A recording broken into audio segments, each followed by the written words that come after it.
Folks, thanks for coming on this very sultry summer afternoon. So you've come to the little TESOBE and Open Bank project office. So we are small team of techie people. We started this open banking thing well over 10 years ago, actually. So thought leaders in that respect. For quite some time, I've been interested, not as a professional, but in the climate change situation. Welcome, come in. My name is Sven from Vittorelli. I'm the biodiversity and nature lead for a large Scandinavian consultancy named AFRY. And so I basically work in management consulting. So before that, I spent a decade or so, a little more in NGOs, in the public sector and in academia and research. And in 2019, when I returned to Germany from New Zealand, I wanted to go into a sector that I haven't experienced yet because I wanted to understand how economics works and how corporate thinking works. So environmental action has been at the center of both my personal and professional life, like forever.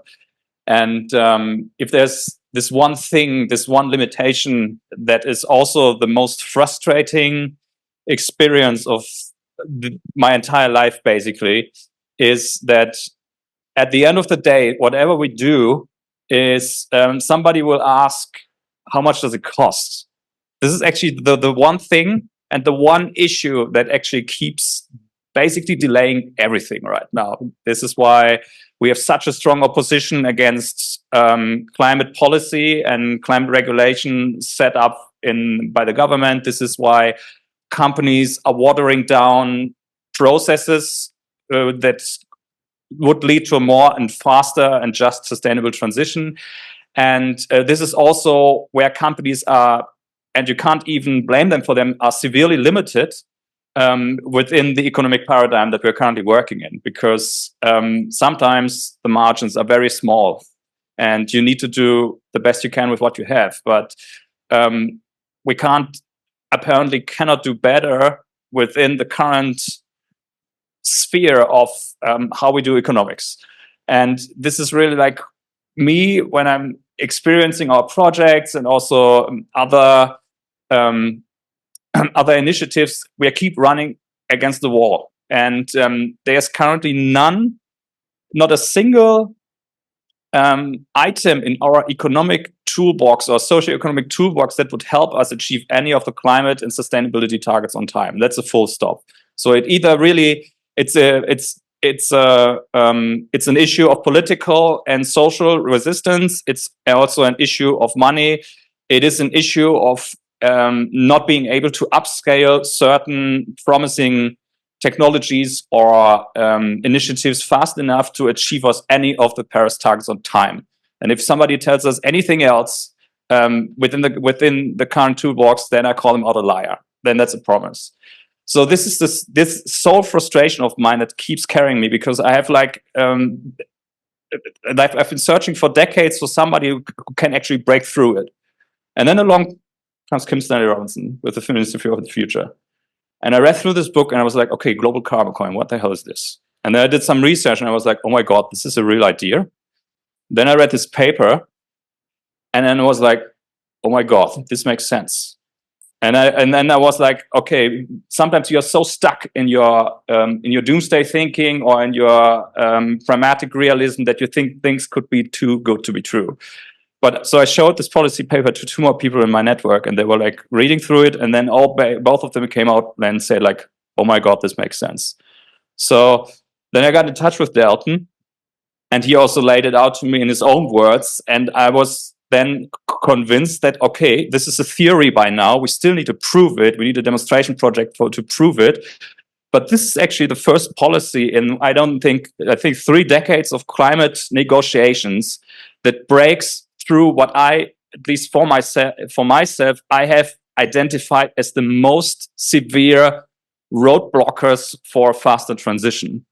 And because of that, I'm helping him now, getting a foot on the ground here in Germany, trying to network with him for people and just like get his idea better known over here. I do it in my spare time. I don't have any buy-in his company. I just say that this is like my personal responsibility, because I'm fully convinced that what we have here right now is one of the most promising paradigms that we need to follow up right now. So yeah, that is why I'm here and why I'm so excited and worked up about it. And just to get this out of the way, also like from my perspective, just handing over to Delton right now. Thanks again for coming over and doing this and putting all this together in basically what is his spare time. He's basically been working on this in the garage for the past decade. And so I think it deserves so much attention. So Delton, at your leisure, the floor is yours. Can't wait to hear more. Yeah. Thank you for the very kind introduction, Sven and Simon. In this presentation, I'm going to cover some topics that Jan has seen before. It comes from a presentation I gave recently in Hanover. But I'm also including some new items. Systems approach. I'm going to talk about systems approach. Some of you might find it interesting. I hope you do. It's the high-level thinking, the highest level thinking about how do systems work. And I'll begin with the climate problem, talk about systems approach. Then I'll describe the new financial mechanism. This is the policy called a carbon reward. And then the roadmap to implementation, which is important. And if we have time, we can discuss the economic theory, but I suspect we might run out of time. Okay, so the climate problem. This is where we talk about what's happening with the planet. You may have realized that last year, 2023, was a record for global temperatures. There was an El Nino in the Pacific Ocean, and that had something to do with driving the temperatures up very quickly. And this year's even warmer. So that red shaded area shows how warmer it is this year compared to last year. That's all. And 22nd of July, did you know that was the hottest day recorded yet? Globally, it was the hottest day and potentially the hottest day in 100,000 years, because it's a record for the world. And there have been more intense wildfires because of the heat and drought in various parts of the world. More good news. Climate change might be accelerating. This comes from observations of various kinds, but there is a theory from a scientist, James Hansen, American scientist, very well known. He thinks that because we're cleaning up the atmosphere, particularly in China and the Pacific Ocean, with removing sulfate pollution from shipping and from production electricity, he thinks that without the pollution in the sky, that's the particulate, the aerosols, there aren't as many clouds. So aerosols artificially seed clouds, and that helps cool the planet. So there's an artificial cooling effect that is being removed, and Hansen and his colleagues think that's going to accelerate global warming.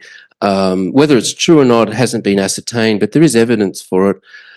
So there's some confusion at the moment as to why the rate of heating is increasing globally, but some models do predict this accelerated warming, whereas Hansen's saying it's a new process. So that's something we need to watch. Methane emissions have been rising in the past decade or so.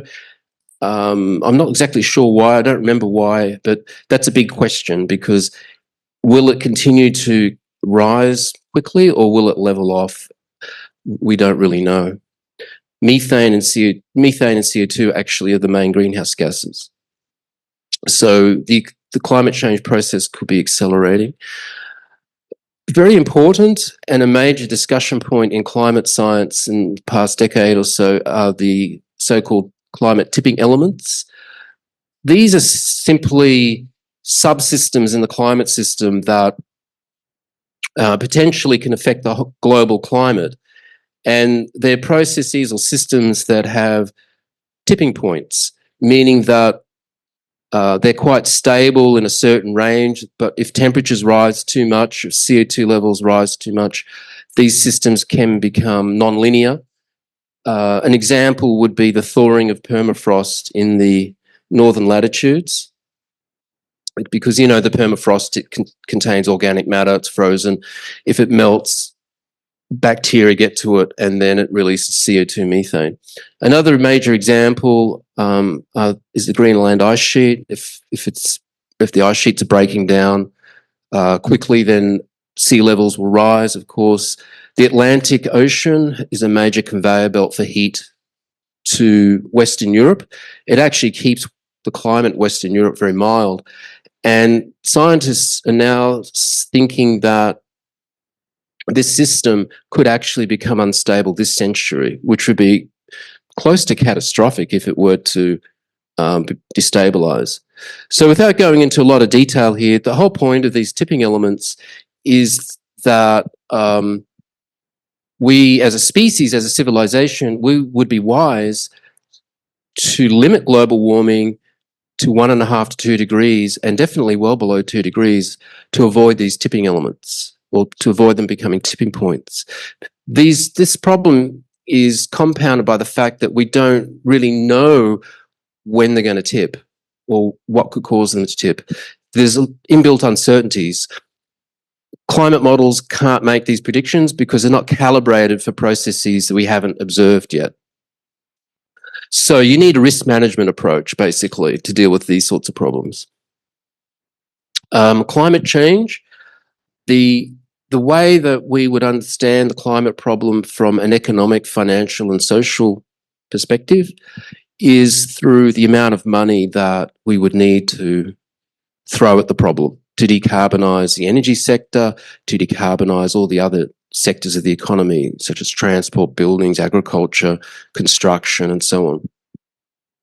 So some people have done assessments to try and figure out how much money we need extra. The Climate Policy Initiative did this analysis, and they have this average shown as the kind of the, I guess it's a yellow or gold color, and the apricot color is the uncertainty. But the general finding is that the world recently has invested about 1.3 trillion in climate mitigation. That was 21-22. The amount of money being invested is increasing, but the gap to the Paris goals is still very large. It's estimated to be about $8 trillion per year gap by the year 2030. So currently the gap is around 3 trillion, which is 3,000 billion short form. Now, to understand this gap, we need to also understand that the financing, it comes in different forms. So debt financing in 21-22 was about 61% of the total. Therefore, it shows that when we do fund projects, it's not coming just from equity or balance sheet financing. There's borrowing is involved. And so we'd expect the level of debt to increase if we're going to span that gap. But we have another problem, and that is the, I don't know if you can see that, there is a massive increase in debt globally. The World Bank calls it the fourth global debt wave. So debt globally has passed 300 trillion in 2022, and it's over 3 times global GDP. So one would ask the question, well, how does the world manage all that debt? Because to pay it down, you know, with interest charges, it's 3 times global GDP. It's for some strange reason, it doesn't make sense to me anyway. It may herald a major financial crisis where a lot of bad debts need to be cleared out of the system. You'd need to talk to an economist who specializes in these topics, because I don't have the answer personally. But throughout this century and beyond, what we do know is that the costs of climate change are going to increase, so we'll have climate inflation, and that will add to the problem. Central banks will have challenges trying to manage this climate inflation because most policies won't really have any effect on that. So standard economic policies or monetary policies from central banks probably won't help with climate inflation. So we need to avoid that. This presentation, as I said, I'm going to talk about systems. And the reason is when we conceptualize a problem, I say we, well, when I conceptualize a problem as an engineer, in engineering, it's very common to create a conceptual model first. So if there's any kind of complex problem, you need a conceptualization with all the major factors and variables. In economics, there are these conceptual models that have emerged over the centuries about how our economy could become sustainable. And I've listed the ones I know of that allude to the notion of sustainability. So I'll just go through them. And the title here says Systems Thinking or Systems Failure. The point here is that I'm arguing that these systems theories aren't going to work. And I'll quickly explain why I think this. To begin, Adam Smith in the 1700s, he proposed the notion of a stationary state economy. This is simply the idea that an economy would reach a peak in population and wealth, and that once it's peaked, it will sort of stabilize. In my simple thinking, I would say that makes a lot of sense, because back in the 1700s, it was before the Industrial Revolution, and civilization was fueled by biofuels, you know, crops, animals, human labor. You can't really keep growing under that level of technology. Since Adam Smith, one of the earliest ideas of sustainability is this recycling concept, which came out in the 1970s. Recycling, you know, the stuff we throw out. Very basic. Nicholas Rogan, he's famous in ecological economics because he took this very bold step of saying that we need to include entropy in our understanding of the economy. Entropy is a thermodynamic concept. He looked at the maths behind entropy. He thought he understood it, but unfortunately for him, his theory and his model didn't make sense. And it's to do with the fact that he didn't really understand the concept of entropy because it involves information theory as well as the math. And you can't simply take the concept of entropy and use it to describe social phenomena like the economy. It's a nuanced problem. So since Rogan, he's actually considered the grandfather of ecological economics.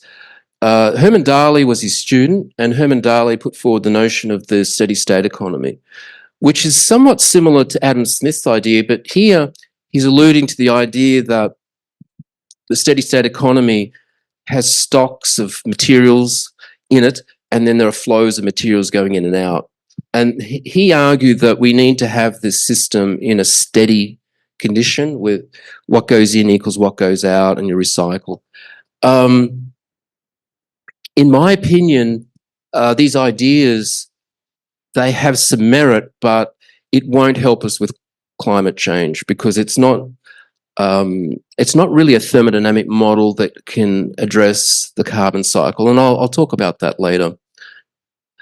This model over here on the bottom left with the bathtub, this is the bathtub model for carbon in the atmosphere. It's simply saying you put carbon in the atmosphere, some comes out naturally, you can take some out, and it's like a storage reservoir of gas, and that's why they call it a bathtub model. It's really mass balance, stock and flow. It's really not that different to this model. It says exactly the same thing, but this is more general. It's similar to recycling. Does it work? I argue it's not sufficient. Green growth is the idea that we can just go on with the modern capitalist economy, and we'll call it whatever you want, but the economy, we just need to make it more green by investing in green things like renewable energy. There's little empirical evidence to suggest that will work because we know we're in this climate crisis. We're in a triple crisis of climate, biodiversity loss, and pollution. So there's another idea that's entered the narrative called degrowth. And degrowth is an extension really of these other ideas, but saying that the reason we're unsustainable is that the economy is too big in terms of its stocks and flows, and we've got to shrink it down and then kind of reach a steady state when it's small enough. This model might have some merit in certain circumstances or certain problems, but I argue it's also inadequate and not a solution to our problem for reasons to do, once again, with the complexity of the carbon cycle and thermodynamics. Circular economy, once again, this is also similar to the other models, or at least to this one and the bathtub, because it's saying we just recycle stuff.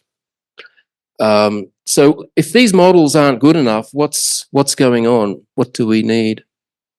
Okay, so I'll get into the details a bit here. So this diagram is the circular economy model. Okay, so it's saying we have an economy, we have materials going in, we have waste, and that we need to try and recycle as much as possible to make the system as sustainable as possible. And degrowth would say, yeah, that's fine, but you've got to shrink it down until it's small enough. Now, I'm not saying that this model is always wrong. I'm saying it's probably a good model, except I don't think it's going to work with carbon because it's too simple and it doesn't address some quite sophisticated concepts in chemistry and thermodynamics. Basically, it ignores chemistry and thermodynamics. So what I've done, without going into the details, I've looked more closely at the carbon cycle, and I'm sure all of you have probably seen a diagram like this at some point. Usually you cover this in high school, in biology or science.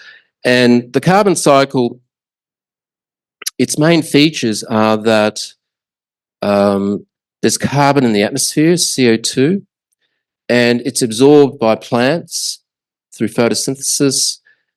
Then that carbon can go into the soil, but there's respiration as well. So microbial respiration and decomposition, and plant respiration, and animal and fungi respiration.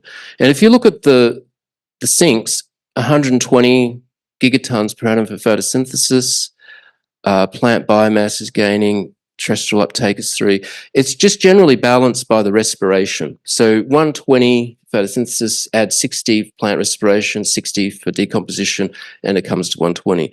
Now, when human beings start burning things, particularly fossil fuels, we're destabilizing that balance. It's causing the enhanced greenhouse effect.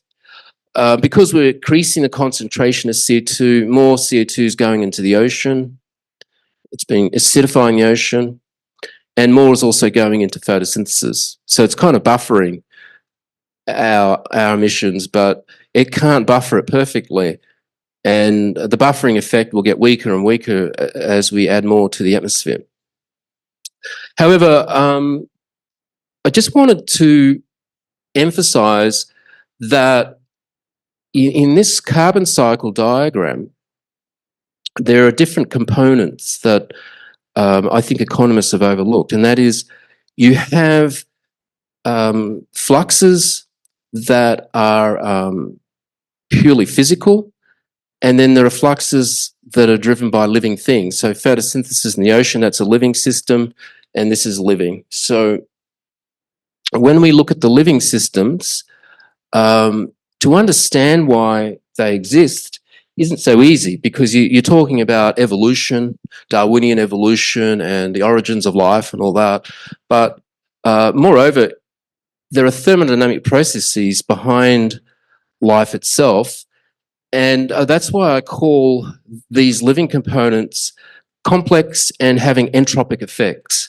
However, when I do my analysis of these entropic effects, I do it differently to Nicholas Georgescu-Roegen, who I claim made some mistakes. So when What is the result that's different? At a high level, the analysis I provide is for the economy is much more similar to this, which is the natural carbon cycle in the biosphere. So when you look at carbon cycling in the biosphere, that's the diagram I had shown you just previously. What's happening is carbon from the atmosphere is being absorbed into chloroplast through photosynthesis. Sunlight is driving the process. You also need information, which is contained in DNA.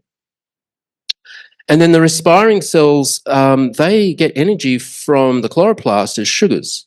So sugars are going from this system to this system in a process of feeding or symbiosis. In plants, it's endosymbiosis because they're living together. Respiring cells can also take energy from the ambient environment, like heat, geothermal heat or ambient heat. And organic matter and energy are also sequestered naturally to create biomass, solids and liquids. Eventually, some of that becomes fossil fuels if it's buried in the ground for a long period of time. But organic matter in the soils, that can then be fed into respiring cells. So respiring cells can take sugars and extract energy from the environment. So that's the way it works, true? And the model that I'm using, this is a high-level model for civilization, is similar, but it's just adjusted for the circumstances of our economy. So what's different in this model is that we divide the economy into different sectors. So we have the sectors for goods and services, which is the regular goods and regular sectors of the economy, but we need to create a new sector that's specialised for mitigation. In particular, removing carbon from the atmosphere. Okay, so when doing this analysis, it's similar to the previous diagram, but there are also some differences. And one major difference is that the new sector for carbon mitigation, it's going to receive energy from the main sectors of the economy through a process called the global carbon reward. That's the policy. It's a process of transferring wealth and resources into this sector through exchange rates, currency exchange rates. And I'll explain that later. So the new sector for carbon mitigation, which will do removal and conventional mitigation, will need energy from the environment: wind, solar, hydro, nuclear, geothermal. It needs technical information. It will sequester carbon into the environment, like, reservoirs or biomass. This sector here will continue to use some fossil fuels, whether we like it or not, it just will. And so it'll extract some and emit more greenhouse gases. It'll also take in energy from the environment. So these sectors are based on conventional national currencies, and this is based on a carbon currency. And that's it. Now, I'll just go back, show you the other diagrams so you can see how similar they are. See how it's basically similar, but there's some differences. I think they're the main points. There's one more point about this diagram, which we don't really need to become experts in like 2 minutes, but I'll just make a point that the way this operates in the middle, this is a concept known in engineering and science as control systems. Okay, so that diagram, the way it's managing or it's responding to the climate problem is through control system theory. And I'll just point out the history of control systems. So what I find fascinating actually in this high-level systems analysis is that we as a civilization, as a species, we have been using control systems for millennia, centuries.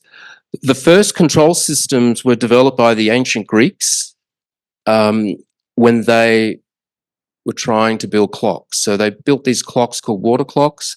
And, it's not easy to build a clock, an accurate clock, but they figured out that they could use control system theory to build these water clocks. And This is an image of what's called a centrifugal governor. This technology, what it does is this thing spins, and when it spins faster, it closes this valve, and when it spins slow, it opens it up. And what it is a negative feedback on perturbations in a steam engine. And this is critical technology for steam engines to work. Okay, so you know that the Industrial Revolution was the origin point of fossil fuel use, coal, with the steam engine. Well, this device is really what made the steam engine successful. It's the governor, ironically. So that's a governor. This is a governor. And the policy has a governor, in a sense, to regulate the amount of greenhouse gases civilization produces. So control system theory, it's involved in every technology virtually that makes our modern civilization work. At the same time, it's interesting that economists have overlooked this as part of a solution. Okay, so I missed this slide. I just want to come back and touch on this point because it's topical. And that is this carbon cycle diagram. There's another component of it that I think can be overlooked but needs to be recognized. And that is some molecules or materials that we produce that are carbon-based, or they involve carbon and fluorine in particular. These are really toxic and they can't be recycled naturally. Okay, because the biosphere just hasn't evolved to deal with plastics or chlorofluorocarbons or PFAS, which are the forever chemicals. So we've now discovered that CFCs destroy the ozone layer. So what do? We ban them. We have to substitute them.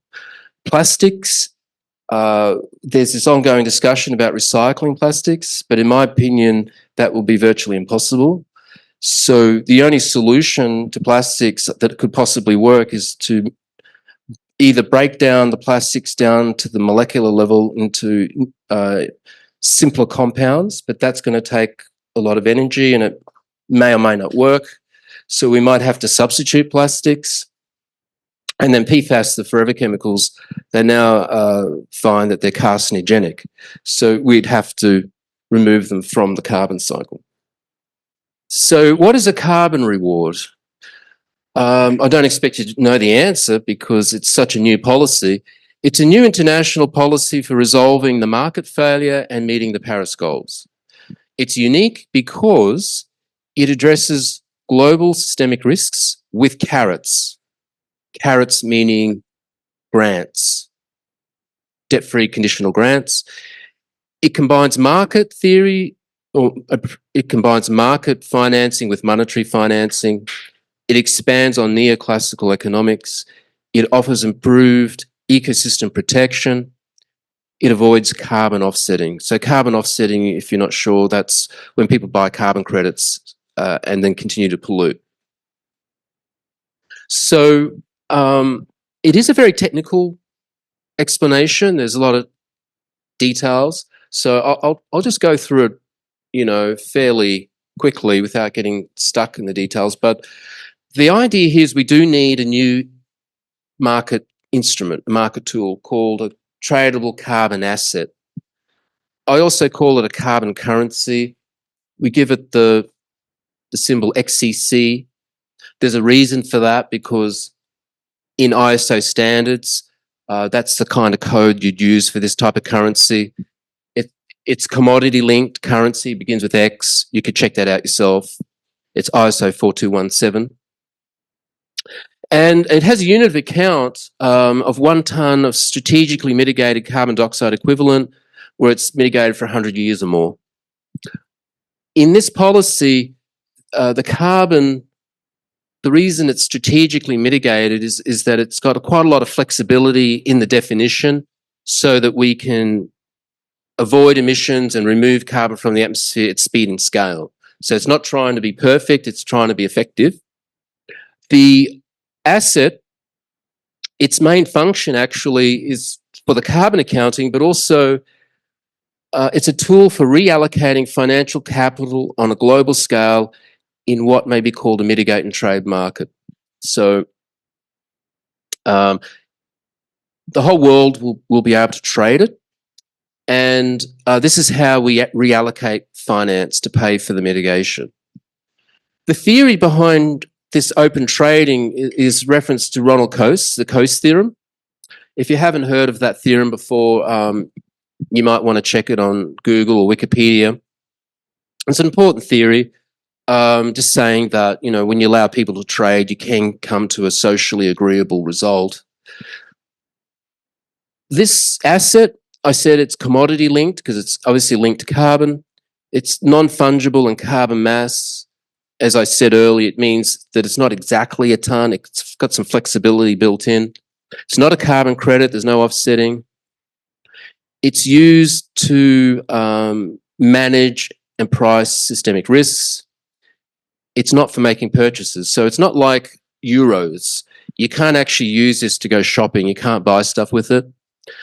And it's not a security. It's more like a commodity currency like gold or silver. So there's a lot of technical details, as I said, behind this. Economists and currency traders will understand these details. This is asking a lot of you to understand how this works so quickly. I'll try to explain it in a way that's concise.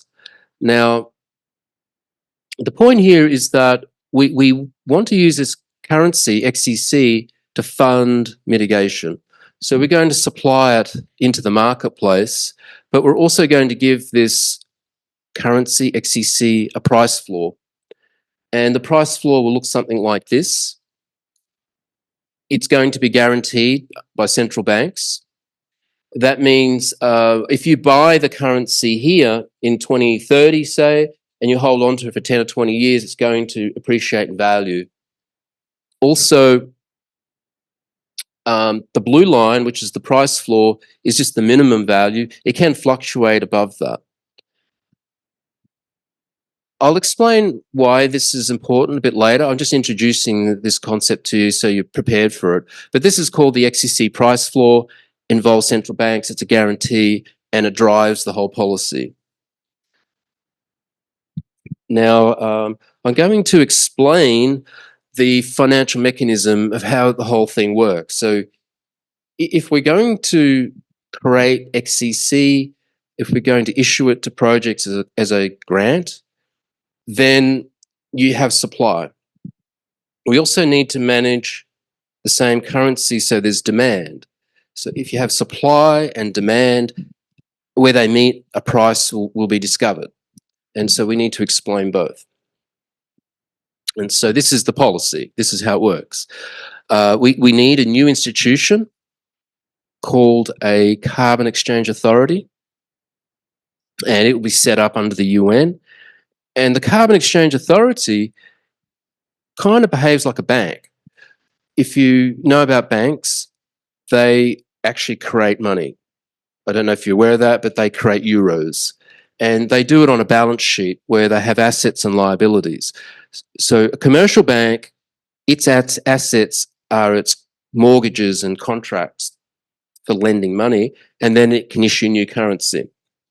Here, this Carbon Exchange Authority is not going to issue new money like euros. It's going to issue the carbon currency, and it will issue it to projects that are doing the mitigation work.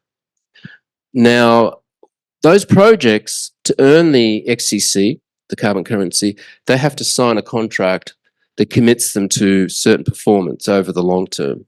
So does that make sense, you know, as a relationship, a business deal? So the Carbon Exchange Authority offers the reward.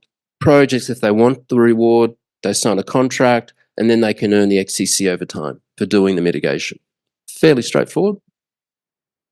So that's the supply. Now we need demand. So how the policy works is that... Yeah, could you explain what the awardees might do? With that so far. Okay, I haven't actually explained that yet, but I'll explain it now because it might help to understand. They can do a few things. They can take carbon out of the atmosphere, store it. They can leave fossil fuels in the ground and produce cleaner energy, hydro, wind, solar, nuclear, whatever. Or they can decarbonise their industries like clean cement, clean steel, electrify transportation, electrify buildings, so on. Somehow make agriculture more carbon neutral. All that engineering stuff. So that's what the projects are. If you're not familiar with the notion of currency trading, it's important to realise that the currency market, called the foreign exchange market, is the largest market in the world. The amount of money being traded every 24 hours is about $3 trillion on average. So imagine $3 trillion changing hands every day. And we just need that market to pick up enough for the carbon currency to ensure it has the value or the price we need. Now, if there's not enough demand at any point in time in this market, which includes corporates, banks, everyone, private traders and investors, if there's not enough demand, then the central banks step in and they are the buyers of last resort. They're the guarantors to buy the XCC if these people don't buy enough. And the way they do it is similar to quantitative easing, which means that they're going to create new bank reserves, which they can do, on a computer. And they'll buy the XCC off the open market. They'll create more fiat money or bank reserves and issue it into the economy. And that will increase the money supply. There may be other ways of managing this operation of purchasing the XCC, but at this point, this is the simplest model and it's the base case model. This process is given a name called carbon quantitative easing, and unlike regular quantitative easing, this is very long-term and strategic, and it's designed to involve all the world's central banks or the largest central banks at the minimum. So that's the financial mechanism. If you follow it logically, the Carbon Exchange Authority creates the XCC, they've got the contracts, and the XCC flows this direction and eventually ends up in the central bank balance sheet. So the Carbon Exchange Authority, as an organisation, it has these characteristics. It's an intergovernmental agency. It manages systemic risk. It's Paris-aligned for speed and scale. It has a currency board to manage the value of the XCC. It issues the XCC to projects according to milestones. So it's not necessarily one lump sum, it's in parcels to make sure that the projects are operating responsibly and are effective.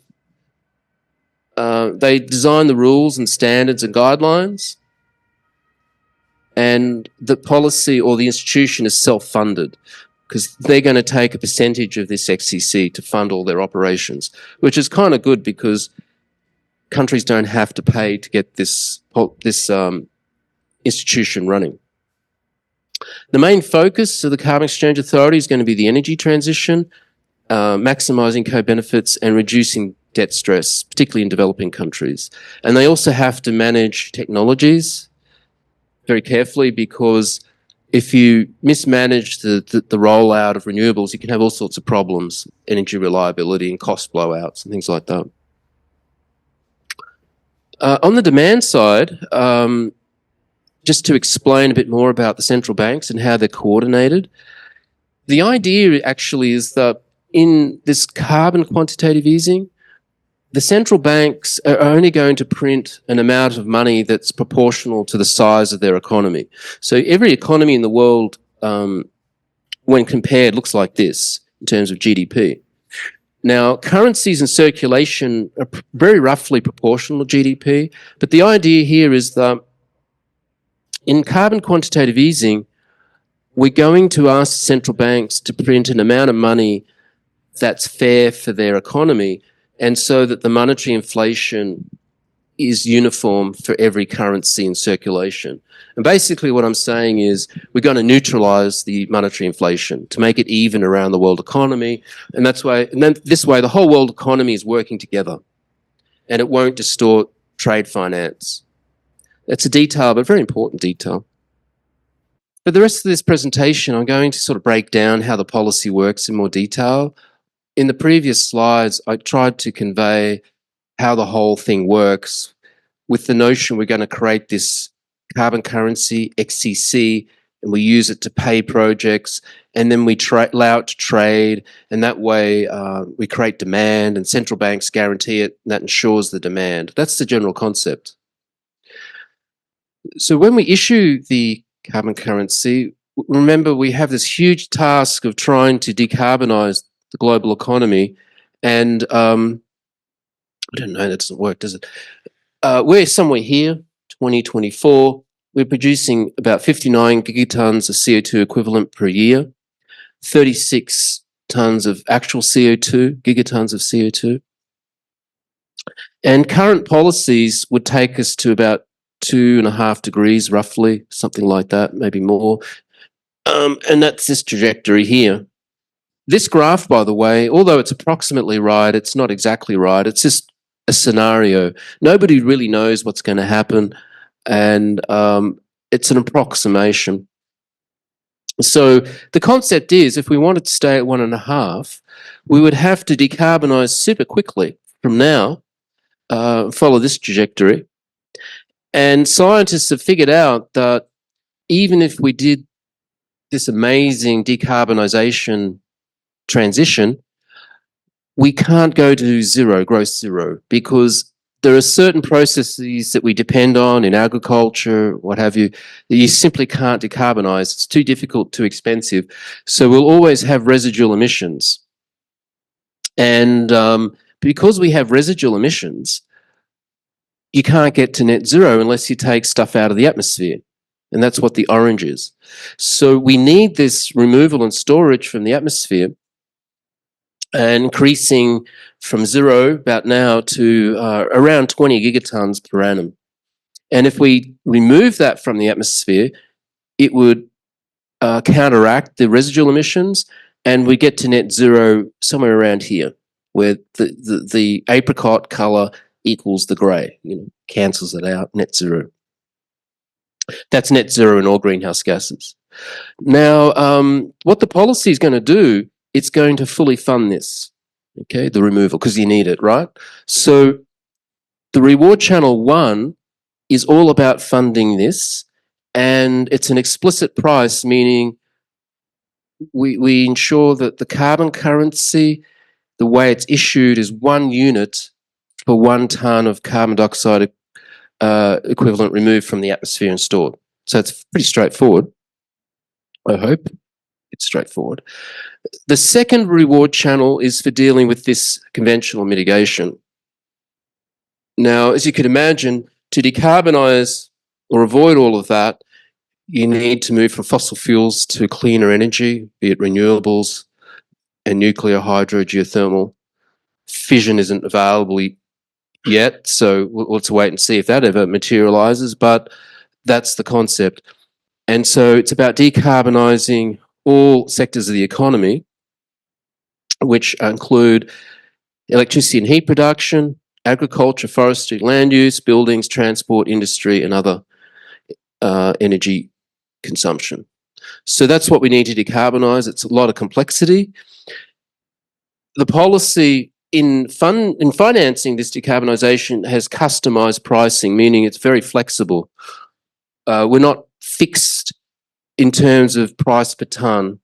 We can adjust it depending on the kind of technology, because every technology is different, has different supply chains, different costs and challenges. And the third channel is for reward adjustments. This is something that we won't have time to go through in any detail, but it's a concept that we can create other incentives for community well-being, ecosystem health, and energy reliability through adjusting the rewards. That's not creating more currency or less currency. It's simply taking from projects that are harmful and giving that XCC to projects that are beneficial. There's a name for it, it's called a Robin Hood scheme, and that that has an effect of improving co-benefits. It's to deal with the issues that are often called climate justice. It's to do with ecosystem, biodiversity, and all those issues that need to be managed. Now, let's come back to reward channel 1. That's the explicit pricing for carbon removal from the atmosphere, and this is structuring the policy. Now, remember I did show you this chart before, the blue curve, and the point is that we're going to price this, okay? So we know how much we need, roughly, and then we can estimate the price per tonne over the next 100 years rolling forward to achieve that, because it's explicit pricing. So we estimate the price we need to get the result, and that's what the blue curve is. So that's how we compute it. Now, the point here is that when it's trading in the open market, everybody can buy it and sell it, and so the price will fluctuate according to supply demand. But if the price, that's the spot price, ever falls below the floor, the blue, then the central banks will buy it up. Remember I said that they're the guarantors and they're the buyers of last resort? So in this hypothetical, they buy it here, here, here, here, and here, just to illustrate what might happen. And that's how we guarantee the floor price. So the central banks are all working together to purchase the XCC with carbon quantitative easing.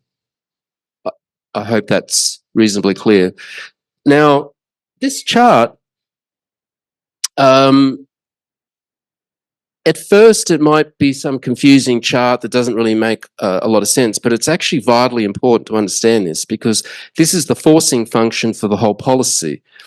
And if you think about it long enough, you might realize that market actors, that's investors, if they see this chart, like in the year 2026, they're going to say, wow, this carbon currency, XCC, if I buy it here at this price and I hold on to it for 5, 10, 20 years, it's going to appreciate. Not only will it appreciate, there's some volatility which you have to be aware of, but it's guaranteed by central banks, so it's secure. And that's why it'll be an attractive investment, okay? Like, there aren't that many investments that are guaranteed with this lower bound value. Even stocks, you know, you can have a financial crisis, shares can plummet, exchange rates of most currencies are free floating, so you don't really know their value in the future. Okay, so we're coming closer to the end of the presentation, and here I'm just going to go into a bit more detail about how projects will be managed and funded with carbon rewards. The first and most important channel really is this channel 1 for carbon dioxide removal and storage. We're familiar with forest management, avoided deforestation, reforestation, etc., to try and store carbon in the land. It's not exactly an easy thing to do, but that's one option. There are engineered approaches that may or may not work at scale. We have to develop new technologies, okay? But what we'll do with this XCC, the reward, we'll fully fund this carbon dioxide removal over the long term. And because we have this reliable long-term price, you know, it's rolling forward 100 years with guidance, that will attract massive amounts of money into R&D. Because as you can imagine, if you can earn almost limitless amounts of money, hundreds of billions of dollars potentially with a new technology that can scale and is not harmful for the environment, then it's a good investment. So a lot of money will pour into R&D to find those solutions, and that will lower the long-term costs. And this is why a price signal is so helpful. So what will happen under this channel is that we create the market by offering the reward internationally. Step 2 is that we form the contractual agreements with the projects that earn the reward, stipulating the conditions, and there's a pro rata payment scheme. The payments are made based on the CO2 accounting and milestones. We don't reward for offsetting. Offsetting is ignored. And then we monitor over the long term under contracts that are long-term rolling forward. And that's how it works. So it's not too complicated. We can use the policy in many other ways. And in this presentation, I'm just going to focus on how it can be used to decarbonize the energy sector. So this concept is very important. I think this concept is what's going to attract the world's attention, and that's how we can fund energy asset exchanges. So as you might know, we're very dependent on fossil fuels. It's 80% of the energy supply, primary energy. Countries are currently planning to extract more than double that would be allowed to achieve 1.5 degrees. And they're planning to extract 70% more than would be allowed to achieve 2 degrees. So currently the world is planning to not adhere to the Paris goals, basically. So we need to transition out of fossil fuels. So what we're going to do is leave fossil fuels in the ground. We're going to substitute it with clean energy, and we're also going to reduce debt stress for developing countries, coordinate the supply chains for the clean energy and its use, and we're going to protect biodiversity and communities all at the same time. And the target, according to some estimates, is that we need 900 gigawatts of clean energy every year by the year 2030. And that's an enormous amount. By comparison, the renewable energy today, I think wind and solar in total is 510 gigawatts today. So we'd be adding 900 every year by the year 2030. So how do we manage energy asset exchanges? Well, we strategize. So remember, we have this Carbon Exchange Authority, this big organization.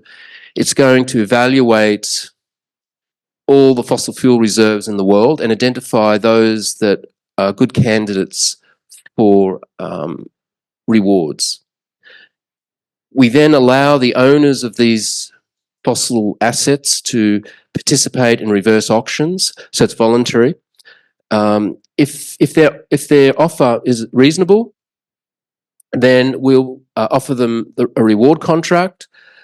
They accept the agreement. They're going to leave the fossil fuels in the ground, and they're going to take our carbon reward payment, the XCC payment. Now, there's a bit of details here. For example, how much do you pay them? Well, there has to be a formula based on the profit opportunity of those resources, oil, gas, coal. And so maybe 10% of the retail value or market value is the profit margin. So we probably offer them somewhere between 10 and 20% roughly of the market value, because that's about the profit level. And then they're bound to an agreement where they're going to exchange their fossil energy for clean energy, because they're going to sign a contract that says they're going to take this reward and use most of it to build out renewables, which they will own. So they're effectively swapping out of fossil fuels into renewables because we're buying out the fossil fuels, and they're going to use that money to build the renewable energy. When they build and operate, we give them more rewards in tranches and help them manage their projects. And then over the long term, we monitor their energy projects to make sure they're delivering what they're supposed to. So that's how the energy asset exchange happens. And what it's going to do, it's going to accelerate our transition out of fossil fuels without coming into conflict with energy companies, because basically we can buy them out. This slide is just to talk about the political dynamics of this policy. What I argue is that it could actually be very attractive politically for governments, because it can overcome the free rider problem. The free rider problem is where every country is really disincentivized to decarbonize too quickly because it'll cost them. And if a country does very aggressive decarbonization, it doesn't necessarily solve the climate problem, because all the other countries might not be doing the same thing. So you have this, it's called the free rider problem. It's kind of a prisoner's dilemma. We can overcome that because we're offering carrots, payments for decarbonization. There are no direct taxes, so that's positive politically. Carbon quantitative easing will create more fiscal space for governments. So the cost of mitigation is actually taken off the balance sheet of governments. We put it into the currency market. Financial capital is reallocated via open markets. Basically, what I said earlier, as the world trades the XCC, we're voluntarily reallocating financial capital to pay for the mitigation. Of course, you're crowding out other investments, but that's just the trade-off. The cost sharing involves uniform monetary inflation, and that's equitable. So when the central banks do buy the carbon currency with carbon quantitative easing, the monetary inflation is spread evenly.